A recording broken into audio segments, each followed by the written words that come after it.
The autumn air in Harmony Grove was supposed to be crisp and inviting, but all I could feel was the oppressive weight of uniformity. The neighborhood's perfectly manicured lawns stretched out like a green carpet of conformity, each blade cut to the exact HOA-approved height of 2.5 inches. No more, no less. My grandmother's house at the end of the cul-de-sac stood out like a rebel in this sea of beige perfection. The old Victorian with its slightly weathered white picket fence, not painted the mandatory Harmony White 3, the rose bushes that bloomed in colors not on the approved palette, and the bird feeder that apparently cluttered the visual aesthetic. Those were the crimes that had earned me 3 years of relentless fines, each one stamped with Victoria Langley's elegant signature as HOA president. Emily Vance, 38, sat across from her in the sterile community clubhouse that smelled of burnt coffee and fresh printer toner. Victoria was 62, her blonde hair coiffed to perfection, her French manicure tapping an impatient rhythm against her porcelain mug. She treated the entire subdivision like her personal kingdom, navigating the world not by request but by decree. Her posture was immaculate, her spine a rigid rod of entitlement that never touched the back of the chair. She took a delicate sip, her gaze fixed on the window as if the turning leaves were a mildly disappointing quarterly report. Then, without turning to look at me, she delivered the order. Sell the house, Emily. The fines are piling up. It's just sitting there costing the community in lowered property values. We'll handle the listing through the board, split the proceeds into the Community Improvement Fund, and be done with it. You shouldn't let sentiment get in the way of harmony. The words were not a suggestion. They were a directive dropped with the finality of a gavel. No please. No acknowledgement that the house held any emotional weight for me. It was simply the next item on her agenda, a loose end to be liquidated. A cold, heavy stillness settled in my chest. It wasn't shock. It was the profound calm of a prophecy fulfilled. I had been waiting for those exact words for 3 long years.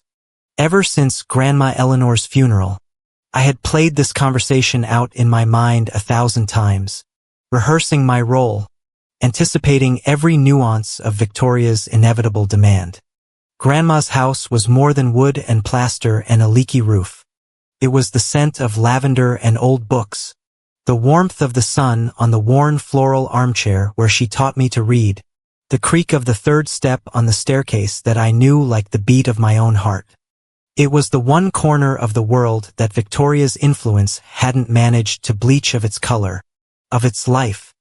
It was my grandmother's last stand, her final gift, and the only real inheritance she had managed to shield from the grasping hands of people like Victoria. Victoria finally turned her gaze to me, her eyes a cool, dismissive blue. There's no point in holding on to it. It's disrupting the aesthetic. We'll sell it, funnel the funds into the approved upgrades, and everyone wins. Don't be sentimental, Emily. She used we as if we were partners on the HOA board, but we weren't. In Victoria Langley's world, we was a royal pronoun and us was a corporation in which she held all the shares. The phrase was a familiar weapon, the one she used to justify a lifetime of appropriations. Don't be sentimental. The same words she'd used when she'd fine me for unauthorized personal expression after I planted heirloom tomatoes that didn't match the board-approved color scheme. The same logic she'd applied when she co-signed neighborhood petitions in my name to pressure me into compliance. Sentiment was a weakness, a liability. I let my eyes drift to the small silver-framed photograph on the counter behind her. It was of my grandmother, taken on her 80th birthday just months before she passed. Her smile was genuine, crinkling the corners of her eyes, a map of a life lived with kindness. She was looking right at the camera, right at me. Her voice echoed in my memory, as clear as if she were sitting beside me, her hand warm on my arm. Keep your name on the deed, Emily. No matter what she says, you keep your name on it always. She had known, of course. She had known Victoria better than anyone. She knew that the moment she was gone, the HOA president would come for the house, the last thing of value Eleanor had left that didn't conform. I brought my gaze back to Victoria. I held the memory of my grandmother's warning like a shield over my heart. I had promised her. Not this time. The plan had been forming for years, a slow-growing seed of an idea planted in the fertile ground of decades of resentment. But it was in the months after Grandma's death, as I sat alone in her quiet, dusty house sorting through a lifetime of memories, that the seed had finally broken ground. I found the deed in her old roll-top desk. My name listed right there alongside hers, just as she'd promised, Eleanor Vance and Emily Vance as joint tenants with rights of survivorship. Her last, most brilliant act of foresight. She had made me her legal partner, her fortress against the uniformity machine. Victoria, of course, had assumed it was a simple inheritance that would pass through the usual channels, a process she could control and manipulate. She never bothered with details she considered beneath her. She had never asked to see the deed itself. Her arrogance was her great fatal flaw. It was the flaw upon which my entire plan was built. I let a beat of silence pass, allowing her to interpret my quiet as acquiescence. As the familiar prelude to my surrender, I saw the flicker of satisfaction in her eyes. I was still her good little resident, her obedient, sentimental homeowner who would eventually always do as she was told. I manufactured a small, tight smile, the kind I had perfected over the years. A smile that looked like compliance but tasted like ash in my mouth. "Sure, Victoria," I said, my voice even and calm. I reached for the thick manila envelope I had placed beside my plate before she'd arrived. My hand was perfectly steady. The years of suppressed rage had been forged into something cold and hard and utterly reliable.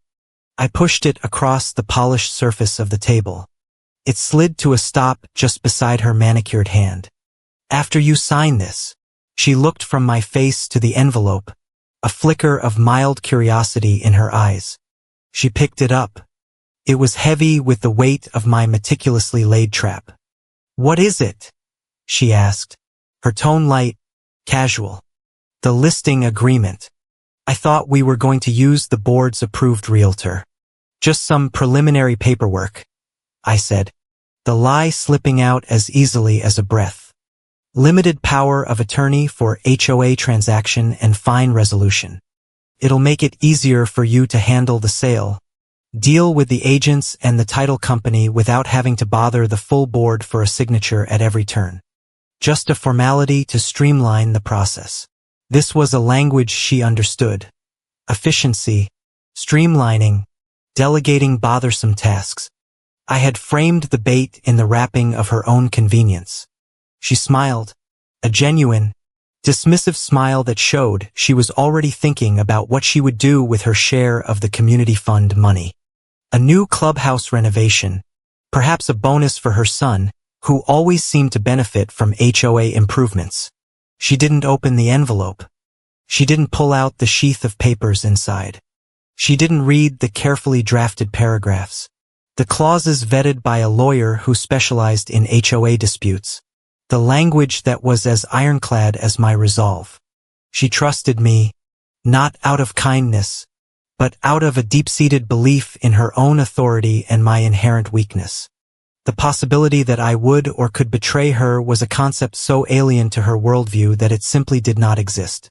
"Of course," she said, reaching for the expensive fountain pen in her handbag. "For once. That's great, Emily. I'm glad you're finally being practical about this." She uncapped the pen, clicked it open, and with a flourish signed her name on the final page of the document I had left peeking out of the envelope's opening. Victoria Langley. A signature that had cost me thousands in fines, my peace of mind, and my grandmother's legacy for nearly 3 years.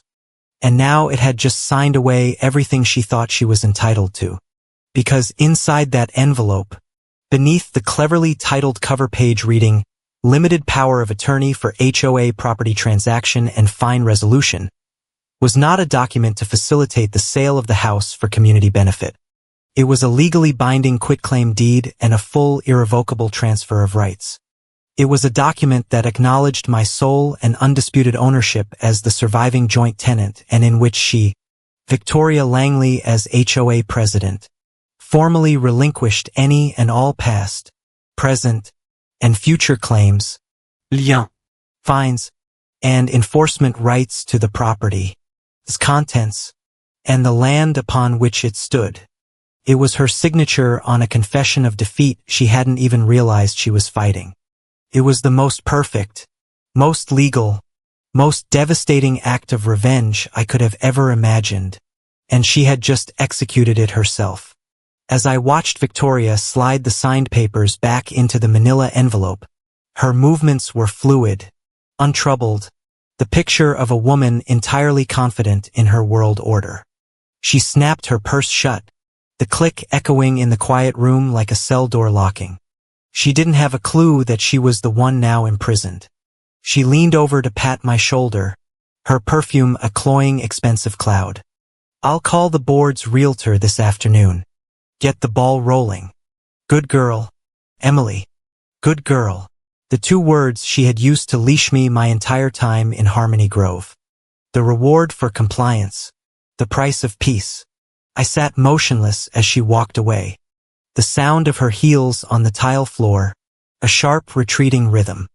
The smile I had held in place for the duration of our meeting finally dissolved, leaving my face feeling stiff and foreign.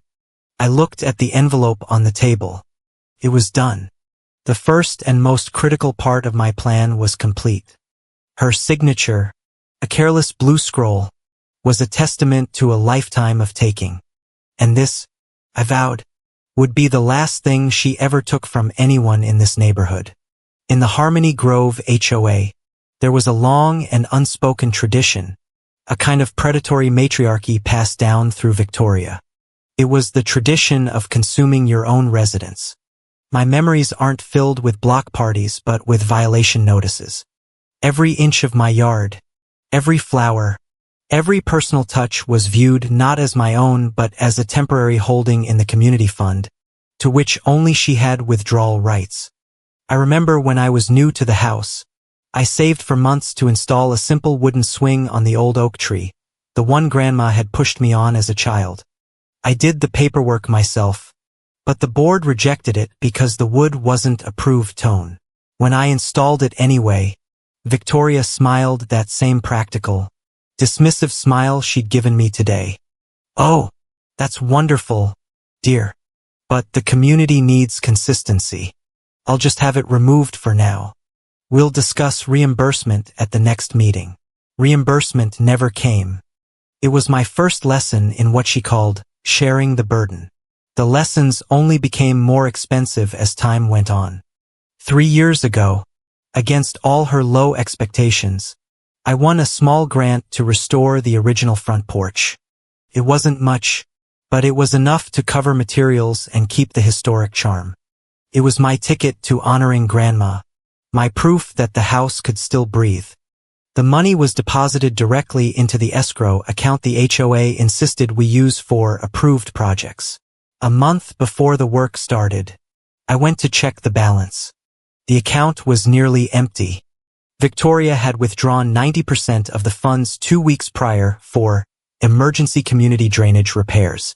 When I confronted her at the monthly meeting, my hands shaking, the grant letter clutched in my fist, she didn't even have the decency to look guilty.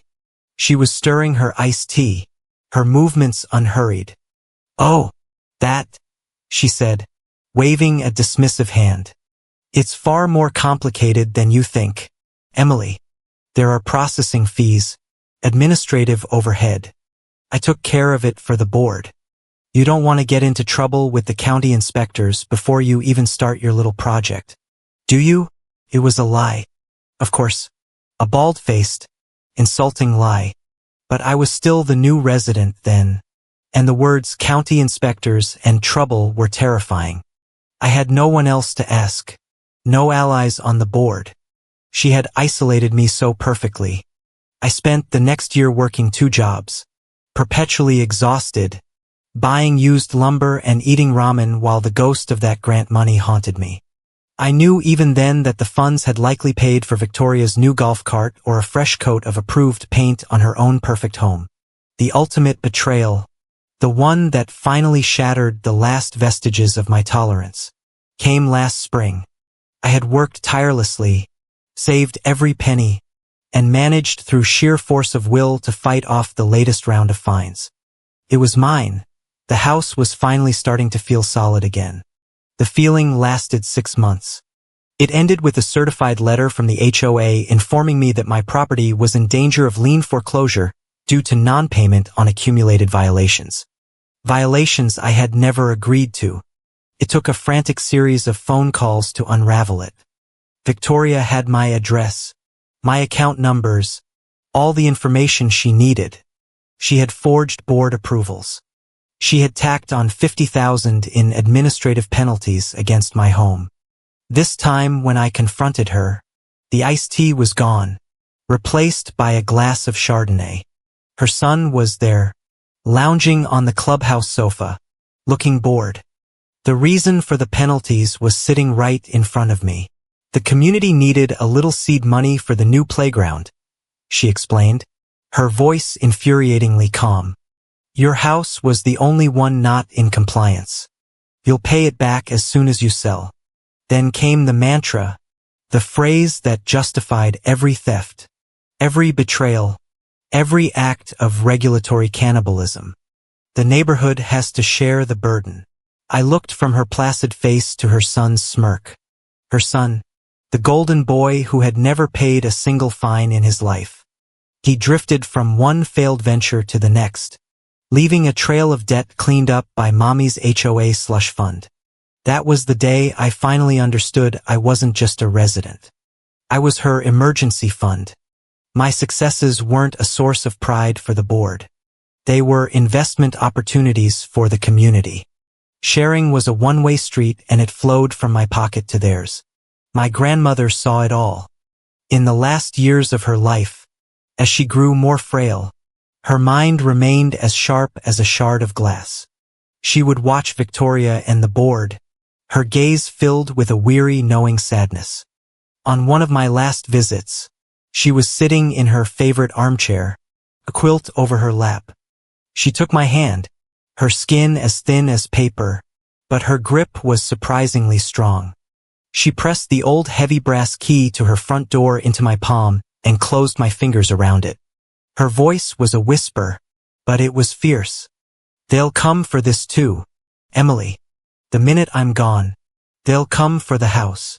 Her eyes, cloudy with age, were fixed on mine, burning with a final urgent warning. This is yours. I made sure of it. Don't you let them take it. Tears streamed down my face. I won't, Grandma. I promised. Not this time. That promise became my armor. So when Victoria uttered those 5 predictable words at the clubhouse, sell the house, I wasn't hurt. I wasn't angry. I was ready. I was watching her walk with her eyes wide open directly into the cage I had spent 3 years building. She thought she was opening a door to a windfall. In reality, she was closing the door on her access to me forever. After she left the clubhouse, I sat at the table for a long time, the ambient chatter of other residents buzzing around me. I reached into my purse and pulled out the small, discreet digital voice recorder I had placed on the table between the sugar packets before she arrived. I clicked the stop button. Her voice, her casual order, her lazy assumptions, her verbal agreement to streamline the process. It was all there. Perfect, clear recording. The signed papers were the lock. The recording was the key. And the trap had just been sprung. The genesis of the plan, the cold, hard architecture of my revenge, did not begin in a moment of white-hot anger but in the sterile, quiet office of a woman named Nora Kane. I found her through a discreet online search using keywords like HOA disputes, lien releases, and undue enforcement. Her website was minimalist and professional, Her biography a litany of successful and very private settlements. She was a surgeon for diseased neighborhood finances, and I knew instantly that she was the one I needed. Nora's office was in a restored brick building downtown, a space of exposed ductwork, polished concrete floors, and modern art that was more interesting than beautiful. There was nothing soft or sentimental about it. Nora herself was the same, sharp, dressed in a tailored gray suit, her dark hair pulled back in a severe knot. She had eyes that didn't just see you, they assessed you. When I sat down opposite her at a large glass desk, she didn't offer condolences for my grandmother's passing or platitudes about neighborhood difficulties. She simply said, "Tell me everything, Miss Vance. Start from the beginning." And so I did.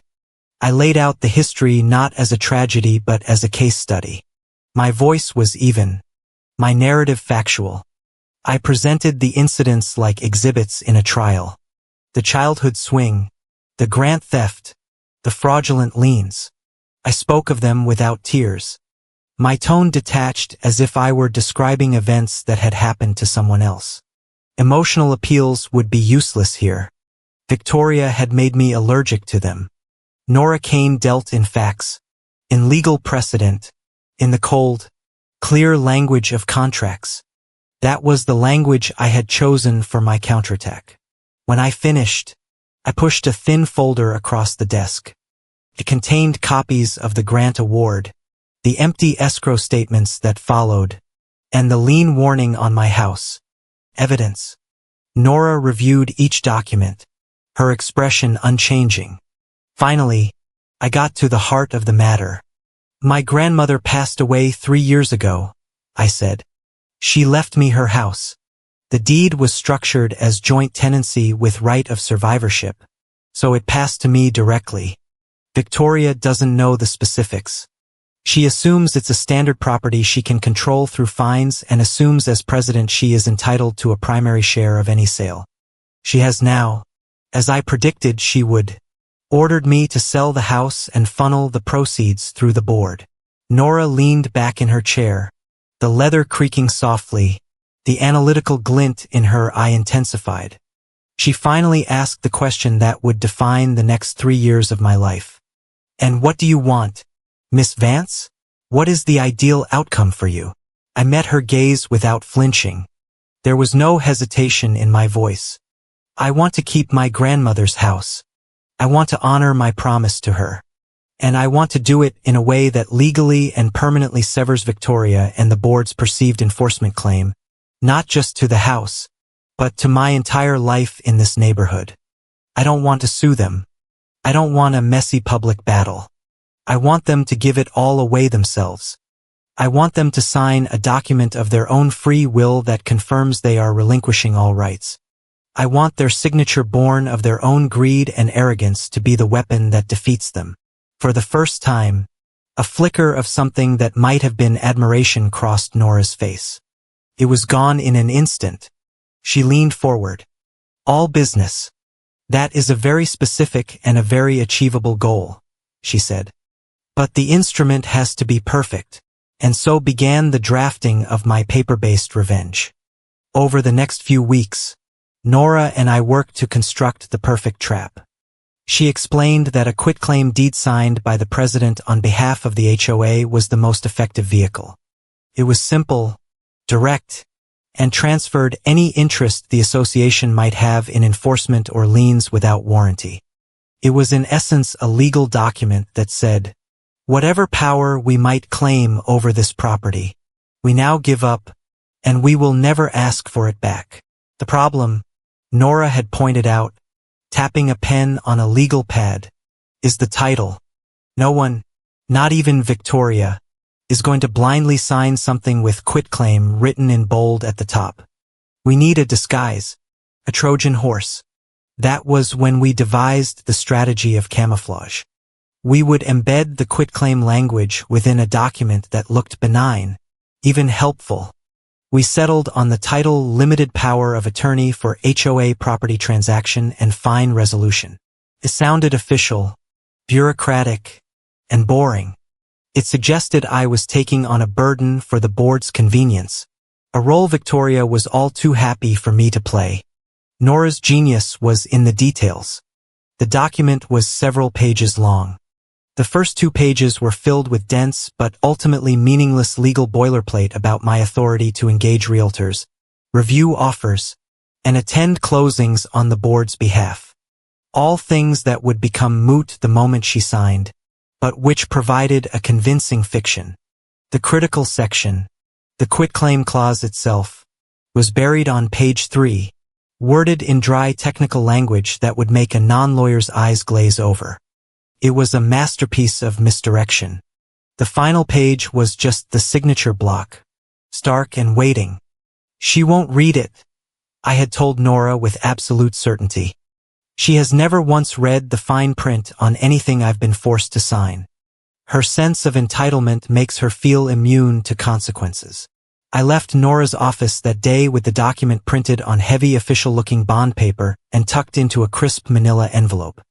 For 3 years, that envelope sat in a fireproof safe in my closet. I lived my life, went to work, paid my bills, and waited. I waited for the inevitable phone call, the casual mention over a holiday barbecue, the direct order I knew would one day come. The waiting was the hardest part. It was a quiet, constant thrum of anticipation beneath the surface of my daily life. Recalling the scene at the clubhouse, it had played out exactly as Nora and I had choreographed. Victoria's casual dismissal of the envelope, her unquestioning trust not in me but in her power over me, was the key that unlocked everything. Her words, "I trust you, Emily," had echoed in the space where real leadership should have been. My reply, "For once, that's great," was the truest thing I had said to her in years. After leaving the clubhouse, my hand steady on the steering wheel, I didn't go home. I drove to a small shipping and printing store that offered notary services. A bored-looking man with a large, elaborate stamp watched as I signed my portion of the document, and then he affixed his seal and signature, making it official, irrevocable. From there, I went to my bank and placed the notarized original in my safe deposit box. I made a high-resolution scan of the signed document and the voice recording from the meeting, uploading them to a secure encrypted cloud server with a digital copy also sent to Nora's office. Every step was deliberate, a link in a chain I had been forging for 1,000 days. Back in my apartment, sitting in the silence, I felt none of the triumphant glee I might have expected. There was no surge of joy, no feeling of victory. Instead, there was just quiet, a profound and total stillness in my soul. The space that had been occupied for so long by a burning, helpless rage was now cool and empty. The 3-year wait, the constant low-level hum of my simmering plan had ended. My whole time in Harmony Grove, Victoria had used noise to control me. Shouted violations, tearful manipulations at board meetings, loud pronouncements of my selfishness. My response had always been a retreat into silence. A silence she took for weakness and submission. But sitting there with her signature safely locked away, I understood for the first time that silence could be a weapon. My silence had allowed her to believe she was in control. My silence had lured her into the trap. And my silence now in the coming days and weeks would be the thing that would unmake her. I would not call. I would not explain. I would let the paper speak for me. It was a vengeance forged not in fire and fury, but in ink, patience, and the deafening quiet of a battle already won. An entire week passed in a state of suspended animation. The signed document, a sleeping dragon, lay dormant in its steel box at the bank. I had done my part. Now I was in the quiet, tense space between action and consequence. Victoria, true to form, did not call to check in. She had given her order and signed her paper. In her mind, the task was now my burden, and the outcome was her right. Her silence was a measure of her certainty. She believed I was handling the formalities of a sale that would soon line the community fund and her pocket nicely. In a way, I was just handling them with a finality she couldn't begin to comprehend. The call came on a Tuesday evening. I was in my small apartment, the one I had fought so hard to keep, reading a book under the warm glow of a single lamp. The silence was a welcome companion. When my phone buzzed on the side table, the screen lit up with a name that always felt less like a neighbor and more like a recurring debt. Victoria. A deep, familiar weariness settled over me. I knew why she was calling. The vultures were beginning to circle the carcass they believed was dying. I let it ring 3 times, a small assertion of control before answering, my voice a carefully constructed monotone. Hello, Victoria. There was no preamble, no how are you, no pretense of neighborly affection. Victoria operated on the simple direct physics of her own needs. Hey, she began, her voice slick with an unearned confidence. So, I told the board you're on it with the house. Good job. For once. What are we thinking timeline-wise? And what's the community's cut looking like? The community's cut. The phrase was so quintessentially Victoria. As if she had a single drop of sweat equity in that house. As if she'd ever done anything but take from the woman who lived in it. I could picture her perfectly lounging on her unearned leather sofa in her unearned perfect home. One hand behind her head, the other holding the phone. A queen surveying a kingdom she believed was hers by board election. The process has been initiated, I said. The word sterile and non-committal. There's a lot of paperwork to get through. You'll know the numbers when everything is finalized and processed. I could almost hear the pout forming on the other end of the line. Patience was a virtue Victoria believed other people should have in service of her desires. Yeah, okay. Processed. She mimicked, drawing the word out with disdain. Look, can you light a fire under it? Don't drag this out. Emily. My son's golf cart is making this weird grinding noise. And the guys at the dealership are talking about the transmission. They want like $2,000 just to pop the hood. The community needs a cash infusion. Like yesterday. Her golf cart, the silver chariot the board had approved with funds from fines like mine. The monthly payments for which were, I had no doubt, indirectly funded by the interest I was still paying on the fraudulent liens against my house. The sheer, unadulterated entitlement of her complaint was breathtaking, and it was the perfect catalyst. It threw open a door in my memory to a specific afternoon years ago. I was new to the house. Victoria's son was helping inspect the yard. I was meticulous, careful with Grandma's collection of porcelain birdhouses on the porch. He was bored, batting a stray tennis ball against the wall with his hand. The ball went wide, ricocheted off a post, and struck the centerpiece of her collection. A delicate hand-painted one of a girl with a basket of flowers. It didn't just fall.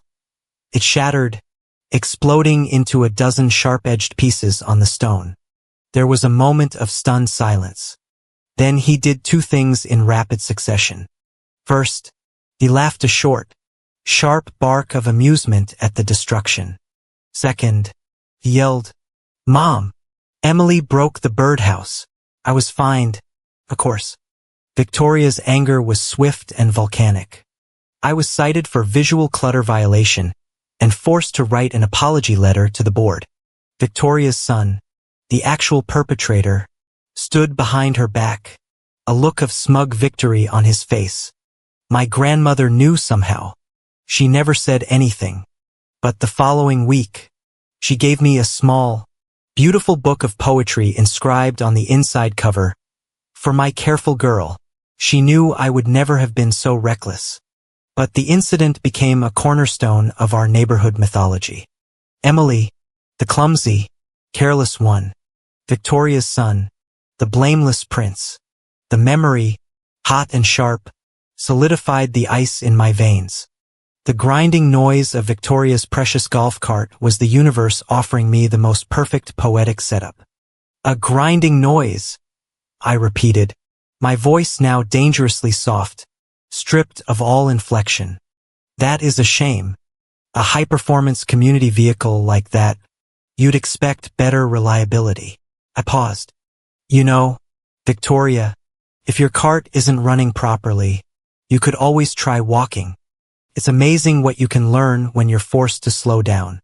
It might give you time to reflect on things, like, for instance, the critical importance of carefully reading legal documents before allowing your signature to be affixed to them. There was a beat of confused silence on her end. The barb was too specific, too abstract for her to grasp its true meaning, but she caught the scent of its poison. She didn't understand the threat, but she understood she was being threatened. What the hell is that supposed to mean? She snapped, her voice rising. What do documents have to do with my cart? God, you're always such a sanctimonious hypocrite. Emily, you act like you're above everything, like you're so much better than the rest of us. There it was again. The corporate entity of Harmony Grove from which I was perpetually excluded but endlessly expected to fund. I have to go now, Victoria, I said, my voice calm. No, you don't get to, she started to say, her voice escalating into a full-blown whine. I pressed the red icon on my phone screen, cutting her off mid-rant. The silence that rushed back in was bliss. I held the phone in my hand, my knuckles white. Her accusation of hypocrisy, her casual laughter at my expense over the years, all of it felt like tiny sharp pins. For decades, they had used them to tack me in place, to affix me to the role they had designed for me, the reliable resource, the quiet loser. They had pinned me down so I couldn't move, couldn't grow, couldn't escape. But they never realized I was collecting the pins. And now I was finally using them not to hurt, but to sew. With each memory, each lie, each act of theft, I was adding another stitch, methodically sewing a burial shroud for the person I used to be. The good resident was dying, and I was holding the needle. The call had been the final push I needed. The time for waiting was over. I walked over to my laptop, my movements precise. I opened my email, the screen casting a pale blue light on my face. I attached the scanned PDF, the document now bearing Victoria's signature and the notary seal. I addressed the email to Nora Kane. The subject line was simple: Harmony Grove property. The body of the message was just as brief. Nora, the first chick has chirped for its worm. It's time. Please proceed with filing at the county recorder's office as we discussed. Regards, Emily. I hit send. There was no hesitation. It was the easiest, most liberating keystroke of my life. I watched the small sending icon spin and then disappear. It was gone. It was out in the world. I didn't have to wait long. Less than 5 minutes later, a reply notification popped up on my screen. It was from Nora. Her efficiency was one of the things I admired most about her. Her email was as stark and powerful as a court order. Received. I will have a courier file it with the official records department before the close of business today. Remember, Miss Vance, once filed, it's irreversible. I read that final word over and over. Irreversible. It wasn't a warning. It was a promise. The gears of a new reality were now grinding into place. And unlike the ones in Victoria's golf cart, this was a sound I welcomed. It was the sound of justice. The invitation came via a group text message 3 days after I had sent the email to Nora. It was from Victoria, and it was obnoxiously cheerful, decorated with champagne bottle emojis.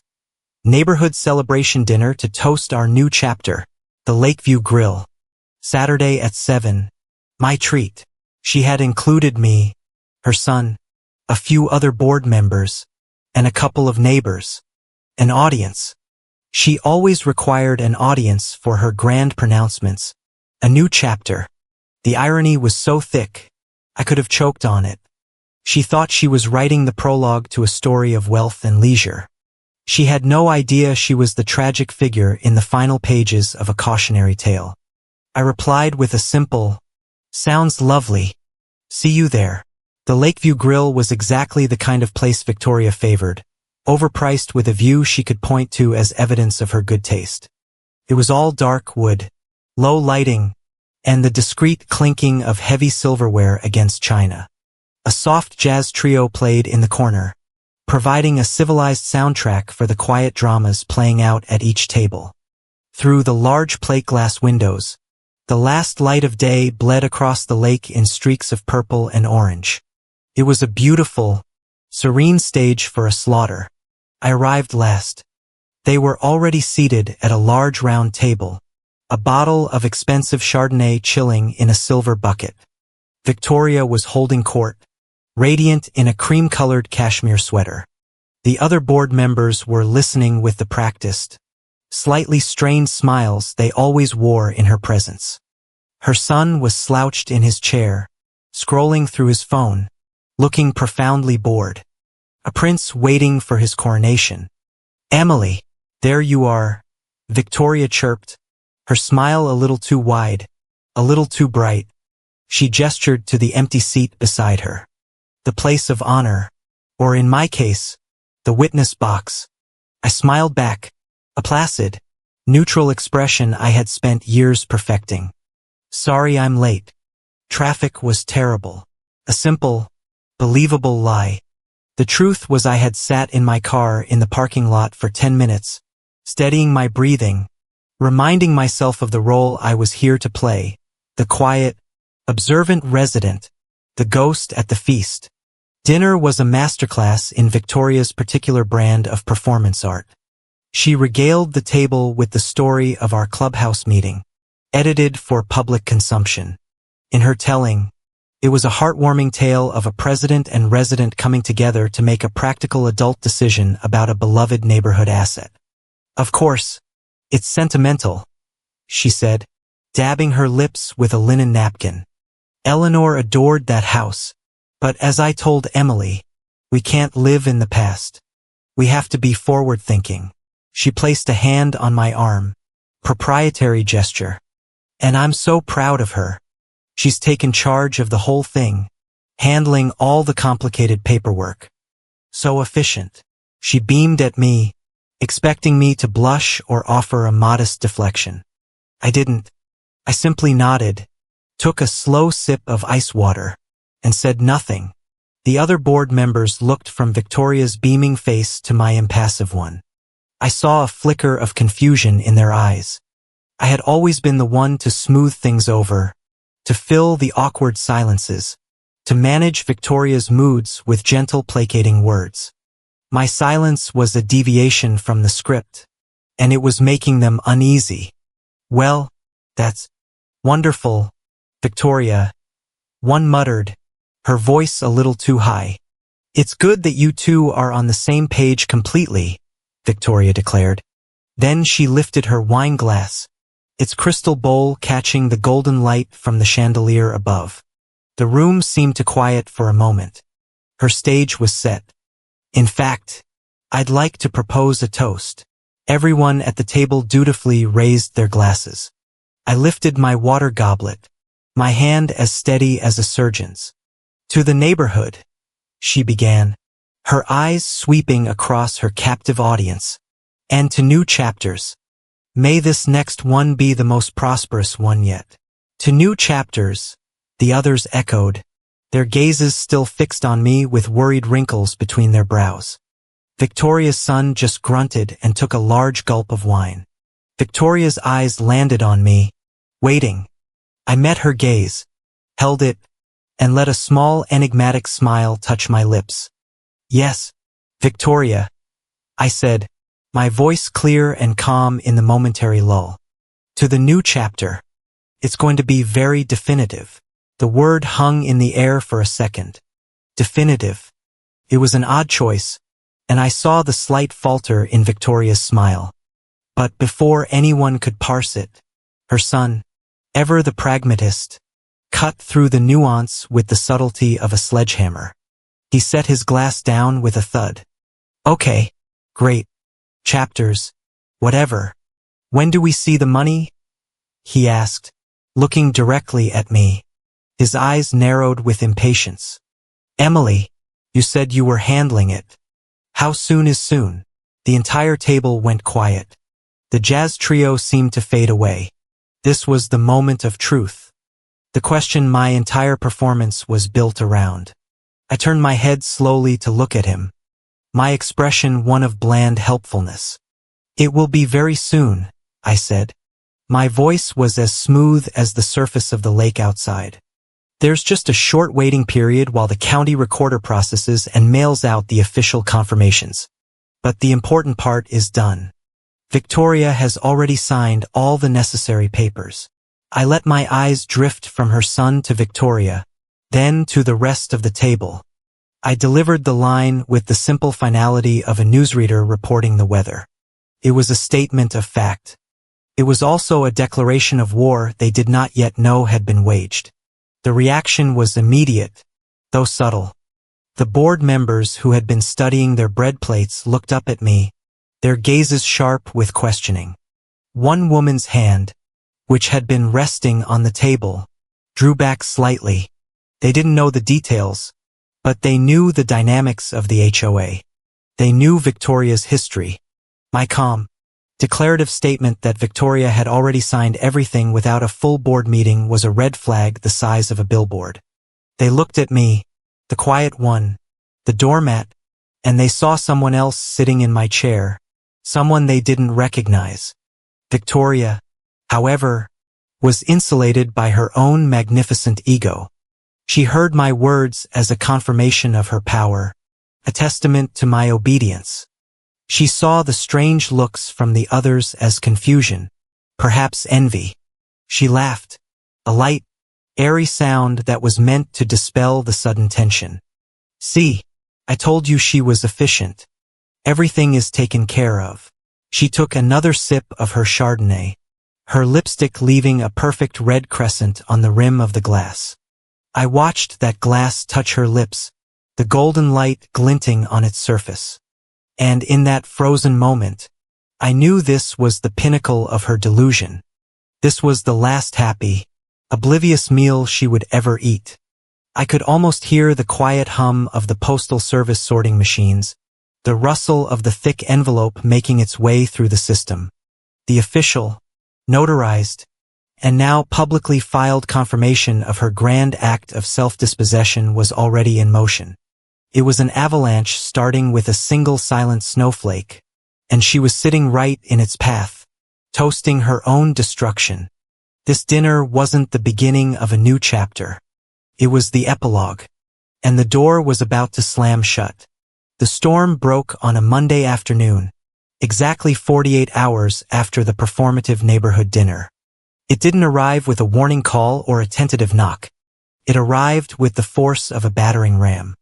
I was in my kitchen washing dishes when the sound of the key in my lock. No, wait, she didn't have a key. But the front door slammed open with such violence it crashed against the interior wall, leaving a crescent-shaped scar in the plaster. And there she was. Victoria Langley stood in the doorway, her face a mask of incandescent rage. Her usual impeccable composure had been shattered into a million pieces. Her hair was slightly disheveled. Her cashmere sweater was askew, and her eyes were wide with a wild, cornered fury I had never seen before. In her hand, she clutched a thick sheath of papers, shaking them so hard they rattled. It was the official stamped copy of the quitclaim deed from the county recorder's office. The paper had spoken. "Emily, what in the hell is this?" she shrieked, her voice raw and stripped of its usual melodic control. She stormed into my living room, the space that was my sanctuary, and threw the papers onto my coffee table. They scattered across the surface, a blizzard of legal text and official seals. "Answer me. What did you do?" I turned off the water, dried my hands slowly on a dish towel, and leaned back against the counter. My heart was hammering against my ribs, a frantic bird trapped in a cage.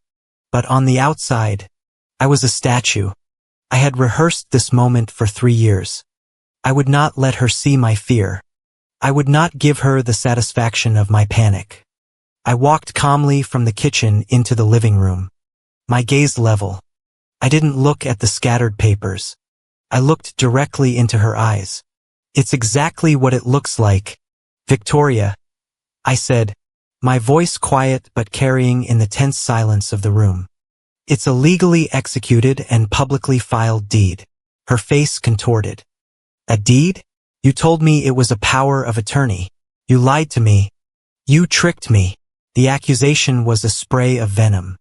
I took a slow breath, anchoring myself in the truth.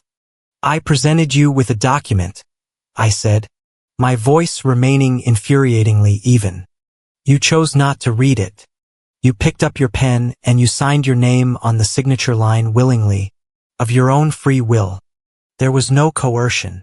I gestured vaguely toward the papers. It was even notarized. There was a legal witness present to the fact that you signed it without duress. The cold, hard wall of my logic seemed to infuriate her more than any shouting match ever could have. She was used to emotional warfare, a battlefield where she was the undisputed general. This territory of dispassionate fact was foreign and treacherous to her. A witness, a notary who was in on it with you? She screamed, her voice cracking. I trusted you. I am the president. There it was. The ultimate weapon, the final appeal, the foundational statement of her power over me, deployed for the 1000th time in my life. I am the president. It was the phrase that had excused every fine, justified every manipulation, and demanded my unending fealty. It was the magic spell that was supposed to bring me to heel, to fill me with guilt and shame, to remind me of my place in her hierarchy. But the spell was broken. I took a step closer to her, my voice dropping even lower, forcing her to lean in to strain to hear the words that would dismantle her world. And Grandma, I said, the words precise and sharp as scalpels, was your neighbor? The effect was instantaneous. It was as if I had thrown a bucket of ice water on a raging fire. She flinched, her mouth falling open slightly.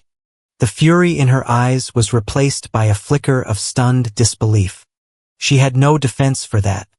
It was an unassailable truth, a fact that turned her own weapon back on herself. Her claim to presidential authority was rendered meaningless in the face of her own profound betrayal of the community's trust. She stood there speechless for a long, drawn-out moment. The silence in the room was absolute, broken only by the distant wail of a siren in the city. I held her gaze, refusing to look away, refusing to let her recover. I pressed my advantage, my voice still a near whisper. Grandma knew. You know, she knew you better than anyone. She knew you would come for the house and she knew you would try to use me to get it. I let that sink in before delivering the final blow, the lesson I had taken to heart while she had ignored it her entire life. She used to tell me, Emily, never forget this. Anyone who treats kindness as a commodity, as something to be bought and sold and leveraged, will eventually lose both their kindness and their assets. That was the breaking point. A tear, thick and hot, escaped her eye and traced a single glistening track down her cheek through her expensive foundation. Then another, and another. Soon, her face was wet, her shoulders began to shake, and a choked sob escaped her throat. But I was not moved. I had spent a lifetime analyzing Victoria's tears. I knew the difference between the tears of manipulation, the tears of self-pity, and the tears of genuine remorse. These were none of those. These were the hot, bitter tears of defeat. She wasn't crying because she felt guilty for what she had done to my grandmother or to me. She was crying because her plan had failed. She was crying because for the first time in her life, she had been outmaneuvered. She was crying because she had lost. She wiped furiously at her eyes with the back of her hand, her movements jerky and angry. You will regret this, Emily, she hissed through her sobs, her voice thick with a venomous promise. You will be all alone. You'll have that dusty old house, and you'll have no one. You will regret this for the rest of your life. I felt a strange cold calm settle over me. Her final desperate threat was meaningless. I had been alone my entire time in Harmony Grove, even when standing in a room full of neighbors. The loneliness she threatened me with was the very thing that had forged my strength. "No, Victoria," I said, my voice devoid of malice. A simple statement of fact. "I won't." I looked past her toward the window as if seeing a future she couldn't imagine. "I'm not alone. I just finally inherited from the right person." I walked to the front door and opened it, holding it for her. The message was clear.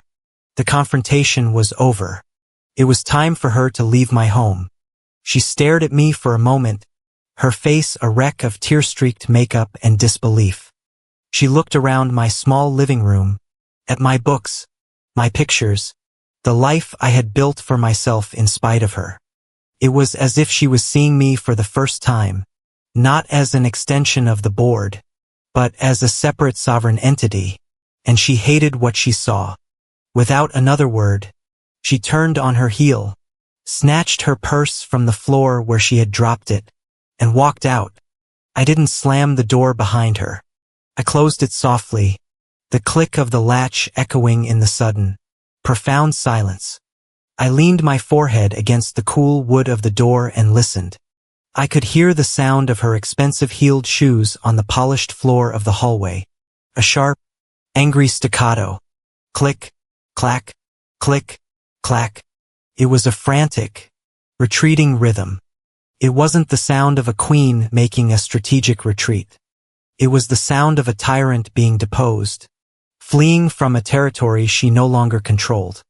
Each footstep was a beat, counting down the end of her reign over me. Click, clack, and then silence. The dynasty was over. The 6 months that followed Victoria's chaotic departure from my life were the quietest, most productive I had ever known. The silence she left in her wake was not an empty void but a fertile ground where I could finally begin to build.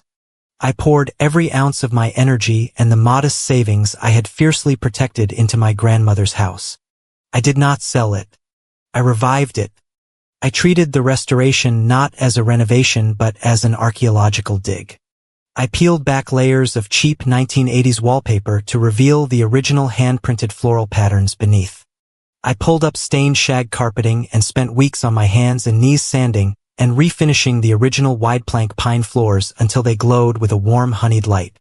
I hired a local craftsman, a man in his 70s with hands as gnarled as oak roots, to help me restore the intricate woodwork and reglaze the old wavy glass windows. The house began to breathe again. It felt less like I was claiming a property and more like I was liberating a hostage. It was the craftsman, Mr. Abernathy, who inadvertently launched the next phase of my plan. He was so proud of our work that he asked if he could show it to his daughter, a freelance photographer who sometimes contributed to a prestigious online architecture and design journal called Hearth and Haven. I agreed. I had nothing to hide. In fact, I was beginning to realize I had a story to tell, or at least a carefully curated version of one. The article was published on a crisp autumn morning, a year to the day after Victoria had signed the papers. The headline was a masterpiece of romanticized projection. A legacy restored.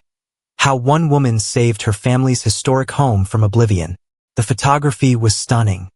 It captured the house in the golden hour of a fall afternoon, the light streaming through the restored windows, illuminating the patina of age and the meticulous care of my work.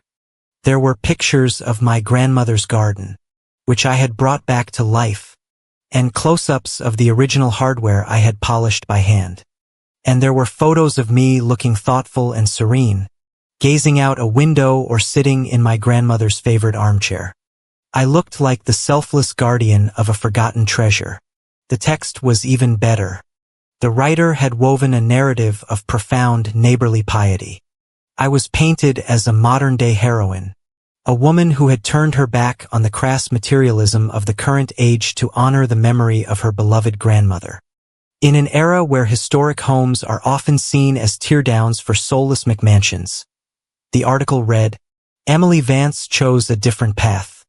For her, the house wasn't an asset to be liquidated but a legacy to be cherished. This was my grandmother's sanctuary, Vance told Hearth and Haven, her voice soft with emotion. Every corner holds a memory.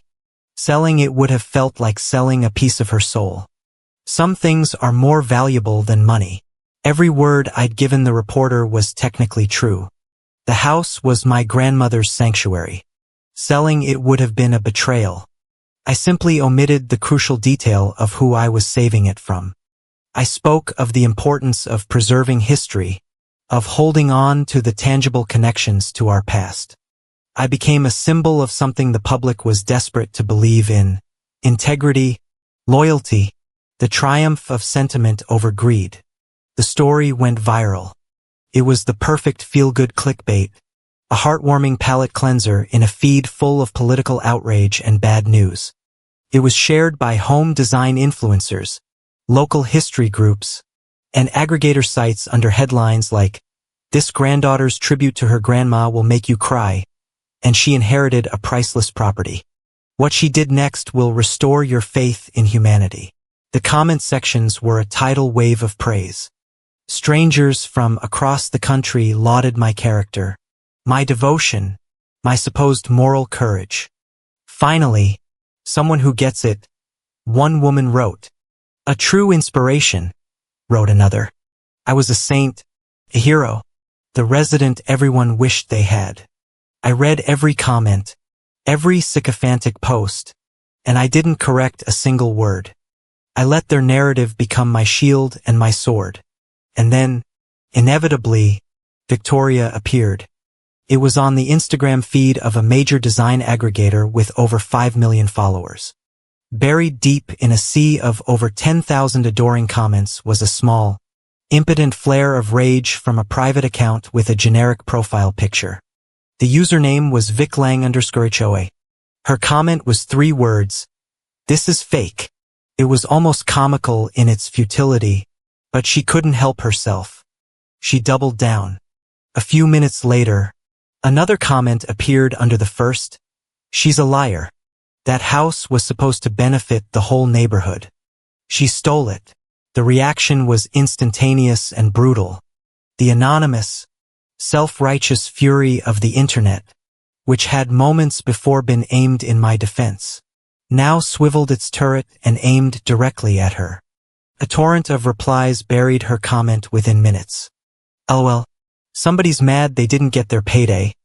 One user shot back. "Wow. Imagine being so bitter you have to attack your own resident for honoring her grandmother. Pathetic." The pylon was relentless. She was called jealous, greedy, a terrible president, a disgrace to the neighborhood's memory. A few amateur sleuths even managed to find her public HOA profiles before she could lock them down. And the mockery became more personal. By the end of the day, her original comments had been deleted, her account scrubbed, but the damage was done. She had tried to challenge my story in the court of public opinion and had been utterly humiliated. She had shown the world exactly who she was, and they had judged her for it. Victoria's response was quieter, but in many ways more telling. For a few days, her meticulously curated Facebook page remained active, a shrine to her good taste and social connections. Then one morning, I searched for her name and she was simply gone. The profile was deactivated. Her Instagram, a gallery of her expensive lunches and resort vacations, vanished without a trace. She couldn't fight the story. To call me a thief would be to invite the obvious question. Then why did you sign a legal document giving her the house? To admit the truth would be to expose her own avarice to her entire social circle. The public narrative I had crafted had left her with no viable moves. Her only option was to disappear, to retreat from the digital world where she had been so thoroughly and publicly defeated. 2 weeks later, I received an email with the subject line "Exhibition Proposal" from the New Hampshire Heritage Society. No. Wait. the local Harmony Grove Historical Society. A curator, having read the Hearth and Haven article, was inviting me to partner with them. They wanted to host a special exhibition at their gallery. They wanted me to display some of my grandmother's artifacts, share old family photographs, and tell the story of the house and its restoration. They had already proposed a title, Legacy Restored. I sat back in my chair, the email glowing on my screen. This was it. This was the checkmate. It was a revenge more complete than any shouting match or legal battle could ever have been. It required no violence, no bloodshed, not even a single raised voice on my part.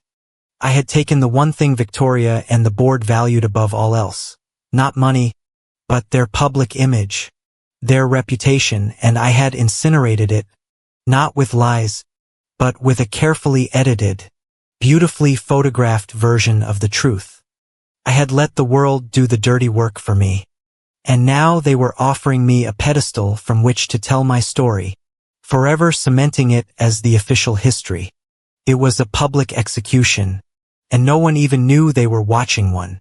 In the quiet aftermath of the media storm, life settled into a new rhythm, one dictated by the needs of the house itself. The public validation was a strange, distant echo. While it had served its purpose as a weapon and a shield, the core of my satisfaction came not from the praise of strangers but from the simple, tangible act of healing the home my grandmother had loved. I was preparing to paint the living room, the last major interior project. The old plaster walls were a road map of the house's life, filled with hairline cracks and the ghosts of picture hooks from generations past. I was methodically patching the small imperfections, running a putty knife over them with a satisfying scrape and pull. There was one spot high on the wall above the mantelpiece that had always held a large, rather unremarkable framed photograph. It was a sepia-toned landscape of some anonymous New England mountain, a picture I had seen my entire life but never truly looked at. It was just part of the room's furniture. To paint the wall properly, I had to take it down. The frame was heavy, made of dark carved oak, and held to the wall by a thick old wire. As I lifted it off the hook, a small cloud of dust, disturbed for the first time in what must have been decades, puffed into the air. I carried it over to the large drop cloth I had spread on the floor. It was only when I laid it face down to inspect the wire on the back that I noticed something was wrong. The brown paper backing was brittle with age, but in one corner it was torn, and beneath it, something had been slipped between the backing and the photograph itself. My first thought was that a mouse had tried to make a nest, but the tear was too clean, and the object inside was flat. My heart began a slow, heavy beat. This felt intentional. With trembling fingers, I gently peeled back a larger section of the crumbling paper. Tucked inside was another photograph, smaller, a simple 4x6 print, its colors slightly faded with time. It was a picture of me and my grandmother taken in the garden behind the house. I must have been about 10 years old. I was grinning, a gap-toothed smile, holding up a ridiculously oversized tomato, my face smudged with dirt. My grandmother stood behind me, her arms around my shoulders, her face lit with a smile of pure, uncomplicated joy. It was a perfect moment, a tiny captured piece of the only unconditional love I had ever known. I turned the photo over. The back was not blank. In my grandmother's familiar, elegant cursive, a script that leaned ever so slightly to the right, was a short handwritten message. The blue ink had faded to a soft periwinkle, but the words were perfectly clear. To my Emily, if they try again, let the paper speak for you. I read the words once, then twice. A strange sound escaped my throat, a sound that was half a sob and half a laugh. I sat back on my heels on the dusty drop cloth, the photograph held in both hands, and I laughed. It wasn't a sound of triumph or glee. It was a laugh of profound, bone-deep recognition. Of course she knew. She had always known. She had seen the avarice in Victoria's eyes, the lazy entitlement in the board. She had watched them operate my entire life. She had built her defenses accordingly, not just for herself but for me. The joint tenancy on the deed wasn't just a savvy legal maneuver. It was the first paper she had left to speak. This note, this was her final piece of testimony, a voice from beyond the grave, confirming the righteousness of my path. All this time I had carried the weight of my plan alone, feeling like a cold, calculating strategist. I had framed my actions in the language of revenge, a term that felt necessary but also faintly ugly. I saw myself as the avenging angel, a role that fit but was heavy to wear. But this note, this simple sentence lifted that weight completely. It recontextualized everything. This wasn't my revenge. This was me carrying out her last wishes. This was the fulfillment of her final brilliant act of protection. I wasn't just fighting for a house. I was honoring a legacy of foresight. She had armed me. She had left me the strategy. Let the papers speak for you. She had known that shouting would be useless, that emotional appeals would be twisted and used against me. She knew their language was power and their weakness was arrogance. The only way to fight them was not with emotion but with cold, hard, irrefutable documentation. I hadn't devised a plan so much as I had finally understood the one she had laid out for me all along. The feeling that washed over me was one of immense quiet peace. The last vestiges of guilt or doubt I might have harbored were scoured away. I wasn't a bad resident. I was a good granddaughter. I had listened. I had understood. I had executed her will. This was not a neighborhood broken by my actions. This was an act of justice, completing a circle she had drawn long ago. The next day, I didn't go back to plastering the wall. I took the small photograph to the best frame shop in town. I explained that I wanted it preserved in an archival acid-free frame. But I had a special request. I wanted a custom mat cut with a small window at the bottom of the back so that her handwriting, her message, would always be visible. The framer, a kind man with flowery white hair, looked at the photo and the inscription and nodded with understanding. "A message in a bottle," he said with a smile. A week later, I returned to the house with two framed objects. The first was the photo of me and my grandmother, now beautifully presented in a simple silver frame. The little window on the back a perfect testament to its secret power. The second was the original notarized quitclaim deed which I had retrieved from my safe deposit box. I had it framed as well in a stark black gallery frame. It looked like a diploma, a certificate of graduation from my old life. I cleared the mantelpiece in the living room, wiping away the last of the dust. I did not hang the mountain landscape back up. Instead, in the very center of the mantel, the place of highest honor, I stood the small silver frame containing the photograph and my grandmother's final instruction. To its right, I placed the framed deed, its legal language and Victoria's signature, a stark, modern piece of art. I stepped back and looked at my creation. It was my new altar, my declaration of independence. Told the whole story, the true story, not the curated version for the magazines, but the real one, the love, the warning, the weapon, and the victory. Every time I walked into the room, my eyes were drawn to that display. And when I looked, I didn't just see paper and ink. I saw the reflection of the woman I had become, faintly visible in the glass. I saw a woman who had once been defined by her quiet compliance, her willingness to be diminished, her role as the neighborhood's designated good girl. That woman was gone. In her place stood a woman who owned the ground beneath her feet, literally and figuratively, a woman who had learned to let the paper speak because her own voice had been silenced for too long. The accolades from the article and the upcoming exhibition were still pleasant, but they were now secondary. They were the public echo of a private truth I had finally claimed. I no longer needed a magazine to tell me I was strong. I no longer needed an online comment section to validate my choices. All the proof I needed was right there on my mantelpiece, standing straight and tall in the heart of my and only my home. The opening of the Legacy Restored exhibition was a quiet triumph.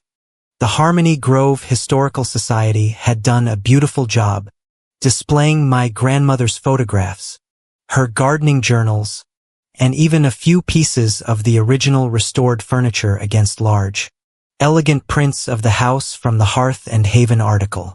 I gave a short speech, sticking to the approved script of preservation and remembrance. I was a pillar of the community, a local hero. I smiled, shook hands, and accepted the compliments, all the while feeling a strange detachment, as if I were watching a character in a play. The public victory was satisfying, but I knew the war wasn't truly over until I received the Articles of Surrender. They arrived a week later, not in a legal document but in an email. It appeared in my inbox late on a Sunday night, a time of quiet reflection she no doubt chose for maximum emotional impact. The subject line was simply my name, Emily. My finger hovered over the delete button. A part of me, the part that craved absolute peace, wanted to send it to the trash unread. But the strategist in me, the woman who had spent years planning, knew I had to see her final move. I clicked it open. The email was a masterwork of her particular brand of psychological warfare, a shift in tactics from the frontal assault of her rage to the insidious infiltration of feigned remorse and manufactured victimhood. Emily, I don't know if you'll even read this. I know you must hate me. The last few months have been the hardest of my life. My friends call and I don't know what to say. My own board looks at me with pity. My son is a wreck. I see what you've done with the house, the article, the exhibition. You've made it beautiful. It's what your grandmother would have wanted. I have made mistakes. I see that now. I was just trying to do what was best for the neighborhood, to make sure everyone was taken care of. I thought we were a team. Maybe my methods were wrong, but my heart was in the right place. I am writing to you now not as the president who made mistakes but as a woman who has lost everything. I am asking you if there is a single drop of love or compassion left in your heart for the woman who led this community to reconsider. I am not asking for the whole house. I am not even asking for half, just a small share enough to live on. Or if not that, then a room. Just a small room in the back. So I can live out my years in the home my own rules built. Is that too much to ask?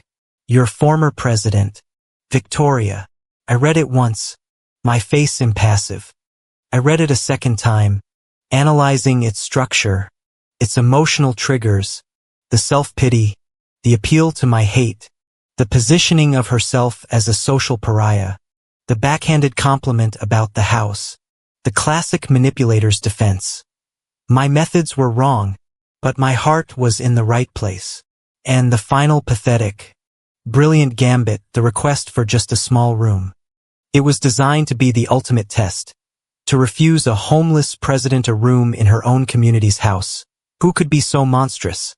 She was trying to force me into the role of the villain she so desperately needed me to be. I read it a third time and I felt nothing. The space inside me where a response should have been pity, anger, guilt, even satisfaction was a perfect placid vacuum. Her words, which for 38 years had been the levers and pulleys that controlled my emotional state, were now just black pixels on a white screen. The spell had been so completely broken that the witch had lost all her power. She was just an old woman typing lies in a dark room. My fingers moved to the keyboard. I didn't agonize over the phrasing. I didn't draft and redraft.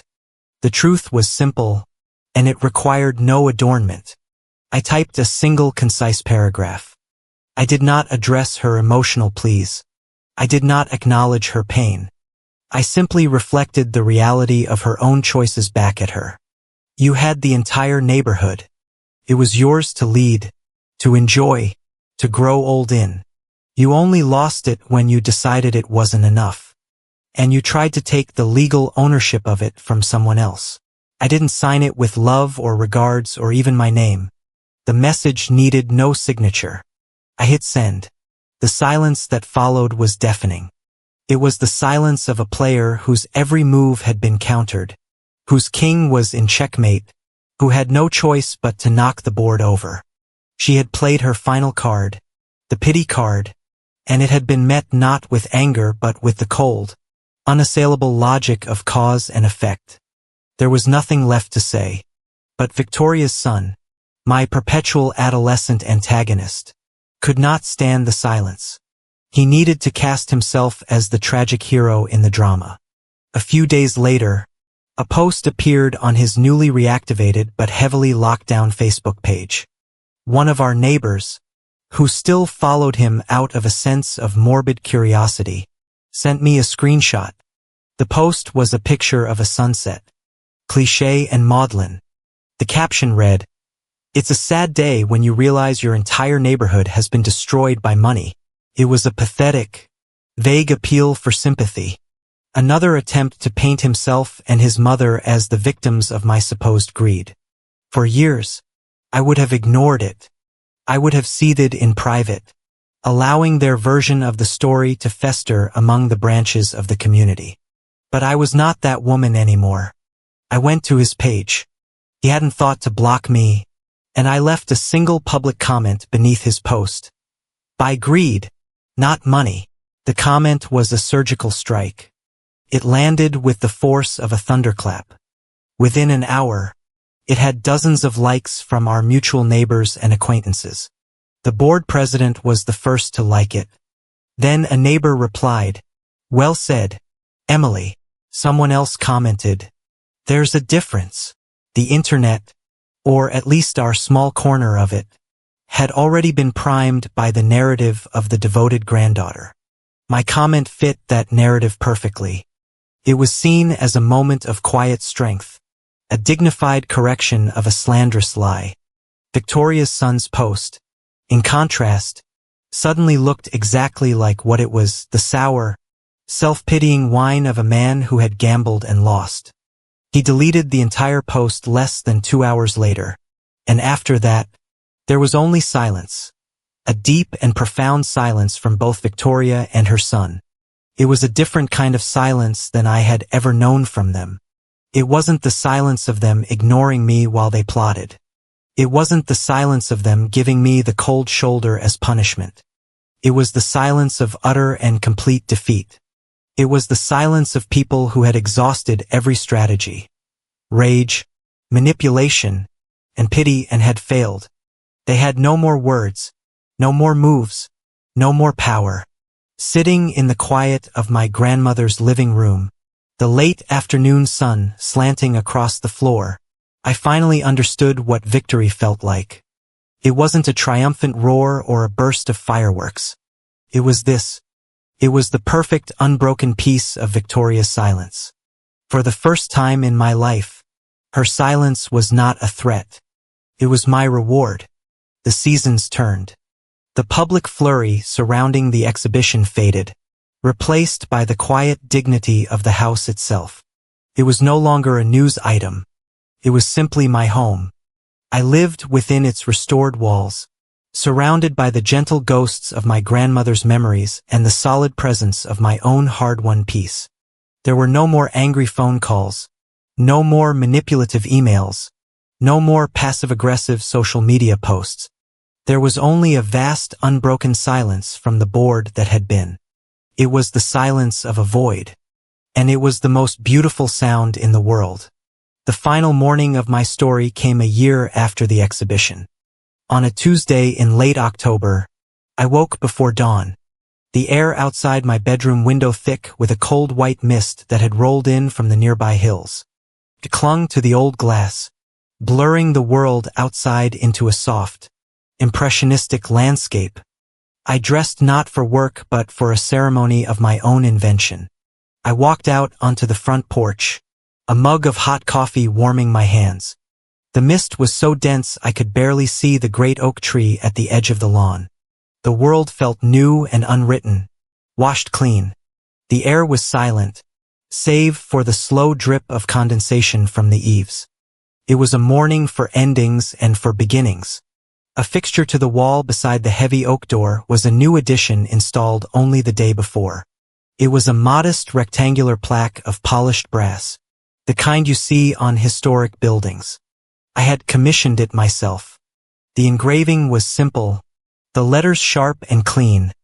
The Vance House, circa 1925. Preserved by Emily Vance, 2025. I reached out and traced the letters of my own name with my fingertip. The metal was cold from the damp morning air. But it was solid, unyielding beneath my touch. Emily Vance. It was not just a name. It was a statement.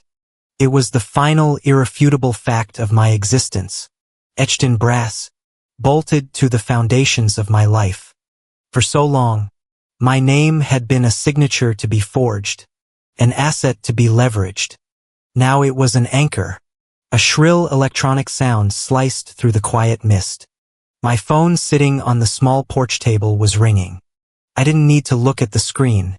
After more than a year of absolute silence, I knew who it was. The timing was too perfect. A last desperate attempt from a ghost to prove it still had the power to haunt. I picked up the phone. The screen glowed with the name Victoria. I watched it ring, the sound an alien intrusion into the sanctity of the morning. I let it go on, listening to the desperate, unanswered call. Once that sound would have sent a jolt of anxiety through my entire nervous system. Once I would have answered, my voice already braced for a demand, a criticism, a crisis. Now I simply watched it as one might observe a curious, harmless insect. The ringing stopped, leaving a missed call notification on the screen. A moment later, started again. She was persistent. I looked at the glowing screen at the name of the woman who had tried to rule me. Then, with a calm, deliberate movement, I pressed the red decline icon. My thumb moved to the power button on the side, and I held it down. The screen went black. The silence returned deeper and more complete than before. I turned my face toward the misty yard, toward the invisible garden where my grandmother had spent so many happy hours. I felt her presence in the chill of the air, in the scent of damp earth and decaying leaves. I spoke to her, my voice a quiet whisper that the mist seemed to swallow as soon as it left my lips. They tried again, I said. I let the papers speak. A small, gentle breeze stirred the fog, and for a moment, I felt an answering peace settle over me. A final benediction. It was finished. My promise was kept. In my mind's eye, I could see the scene as if through a camera lens. The shot is tight on a woman's face. My face calm, serene. A faint, unreadable smile on her lips. Then the camera begins to pull back. It moves away from the porch across the wet lawn, rising slowly. It reveals the whole house. A proud, solid shape emerging from the swirling white mist. The windows are filled with a warm golden light, a beacon of life and warmth from within. The front door is solid, secure, and firmly closed. The camera continues to pull back and up until the house is just a small, defiant island of light in a sea of gray. There is no need to go back inside. There is no need to explain what comes next. There is no need for forgiveness because there was never a crime to forgive, only a consequence to be delivered. What remains is the simple, powerful truth of the image. A woman, a house, and a name. All finally, irrevocably, in the right place, the place where they had always belonged.